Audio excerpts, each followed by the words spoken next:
ইমানদার কখনো গালিবাজ হতে পারে না, ইমানদার কখনো বচ্ছনাকারী হতে পারে না, ইমানদার কখনো অশ্লীল উক্তিকারী হতে পারে না, ইমানদার কখনো নিচু এবং ছোট মানুষের পরিচয়ক হয় এমন কোন কথা বা কাজ করতে পারে।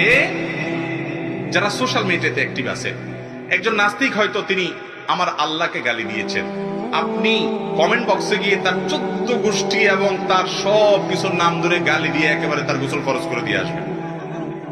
এই শিক্ষা ইসলাম দিয়েছে আমাদেরকে? তো আল্লাহ তাআলা কোরআনে বলেছেন, লা তাসুবুল্লাযিনা ইয়াদউনাল্লাহা বিগাইরি ইলম, যারা আল্লাহ ছাড়া অন্য কারো উপাসনা করে, যারা মুসলমান নয় অমুসলমান, তাদেরকে তোমরা গালি দিও না।